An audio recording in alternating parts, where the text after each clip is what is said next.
উপস্থিত আজকে বেড়তলা ৮ নং ওয়ার্ড অফিস উদ্বোধন উপলক্ষে আয়োজিত অনুষ্ঠানের প্রধান অতিথি, বিশেষ অতিথি, এলাকার গণ্যমান্য ব্যক্তিবর্গ, সহপাঠী যুবক ভাইয়েরা, বাংলাদেশ জাতীয়তাবাদী দল অঙ্গ সংগঠনের বিভিন্ন নেতৃবৃন্দ, আসসালামু আলাইকুম।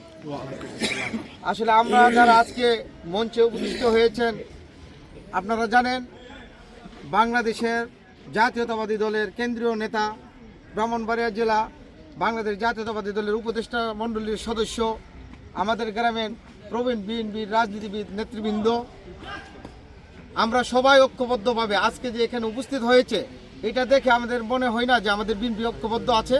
ইনশাআল্লাহ আমাদের এটা হইল বিএনপির ঘাঁটি।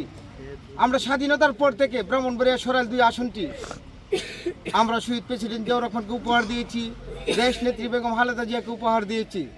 এখন তারুণ্যের অহংকার তারেক রহমান আমাদেরকে আসন থেকে জুড়ের মনোনীত প্রার্থী জুনাইদ আল হাবিবকে দিয়েছে। আমরা কি উনার ডাকে সাড়া দিয়ে আমাদের এই নেতৃবৃন্দের, যারা এই বিএনপির সাথে জড়িত বিএনপির নেতৃবৃন্দ আসছে, তাদের ডাকে সাড়া দিয়ে আমরা কি হুজুর কাছে ভোট দিতে পারি? ইনশাল্লাহ আমি আশা করব তারা এখানে আসছে। আমি বাংলাদেশ জাতীয়তাবাদী দলের পক্ষ থেকে তাদের কাছে কৃতজ্ঞতা জ্ঞাপন করছি এবং আমার ওয়ার্ডের জনগণের পক্ষ থেকে তাদেরকে অভিনন্দন জানাই। আর ওয়ার্ডবাসীর প্রতি আমার আহ্বান থাকবে, মা বোনদেরকে গিয়ে আপনারা বলবেন যে এটা একটা দুর্গম এলাকার বিএনপির প্রতীক হইল এই নির্বাচনী হিজুর গাছ। এই কথাটা মা বোনদের কাছে মেসেজটা পৌঁছাই দিবেন।